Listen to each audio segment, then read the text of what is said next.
Good morning, JIS. Good morning, TEDx. It's really a pleasure to come and talk to you today. I'm here to talk about what you're going to do with your lives when you graduate. I expected to speak to a group of high school students ready to graduate, ready to go to college. I'm speaking to parents as well, so that's really great because I think the same messages can be said. So the question is, what I wanted to challenge the children here, or the high school students, the adults here in fact, is what are you going to do with your lives when you graduate? What are you going to, in another 1 year you're going to graduate from high school. 2 years you're going to graduate from high school. And after that, another 4 years, you're going to graduate from college. No doubt what is going to happen is you're going to set up a company, I bet. Or maybe you're going to run a company, or you're going to be a business leader in a company. So what is going to be your measurement of success when you do that? Will the measurement of success be how much profit you make? Probably. These are the lessons that you learned in school, how much profit you can make. Or maybe you're a BIDA or these other valuation techniques to tell us how much money we make or a measure of success. Or maybe new measurements of success like, I don't know, disruptive technology. That seems to be a new one. Or the number of viewers that visit your internet website. Maybe that'll be your measurement of success. I don't know. What I wanted to talk to you about today and what I wanted to challenge you on is whether there should be other measurements of success, like your values. Those things that you learned from your families, from your society, from your community, our values. I don't know about you, but when I went off to school every day, my mom would say to me, she would say, be careful who your friends are, because your friends are an indication of you. My dad told me, don't do the wrong thing. Don't end up on the front page of the newspaper. Don't embarrass your family. And both of my parents told me that if I do wrong, don't do harm. And if I do harm, I have to make amends for that. I have to remedy that. These were the values that I learned. I learned them from my parents. I learned them from society. I learned them from my community. I bet exactly the same as your values. In fact, I just heard some of them in previous TEDx talks, some similar values to those that I just mentioned. So I ask you, are you going to integrate those values into your business? Will those be measurements of your success? So what are you going to do? How are you going to implement that into your life, into your business dealings? And here's my warning to you. If you don't, you will not be sustainable. Your business that you run, that you set up, that you manage, cannot be successful, cannot be sustainable over the long term if you do not implement those values into your business. So, you agree. In fact, the world community agreed with that. In 2011, the United Nations talked exactly about this. And they came up with guiding principles on business and human rights.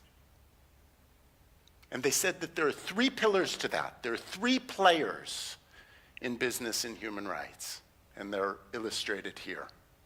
The players are government. Government has a responsibility to protect its people, right? There's nothing new about that. We didn't need to wait till 2011. In 1948, that was said with the UN Declaration of Human Rights. You all learned that, I'm sure, in JIS. So there is nothing new with that. The third pillar is that individuals have a right to remedy. If anybody has been injured, if anybody has been hurt, they have a right to remedy. Right? Nothing new about that. What's new is that middle piece. That middle piece said that businesses must respect human rights. Wow. Must respect human rights. Businesses, your businesses, must respect human rights. Businesses must do no harm. And they're evaluated on that. That's what the United Nations Guiding Principles. Doesn't it make sense to you? Look at the businesses in this world today. They're big. Giant companies that in fact have more impact on your lives than countries do. So it makes really logical sense that businesses, the businesses that you run, should be held accountable, just like countries should be held accountable. Makes absolute sense, right? For everybody in this room, for all of you, and in the businesses that you run, it makes sense. So a couple of months ago, JIS invited me, just like this, to come and talk about this in one of the classes, and I did. And we talked about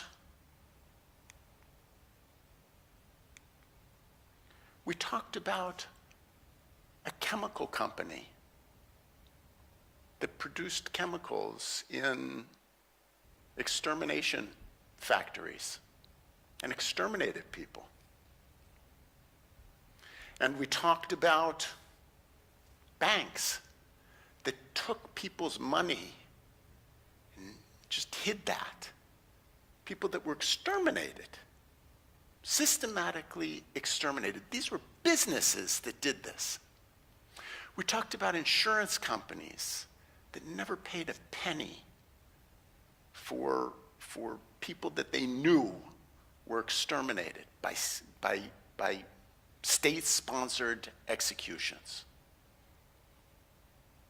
We talked about internet companies, so we talked about today.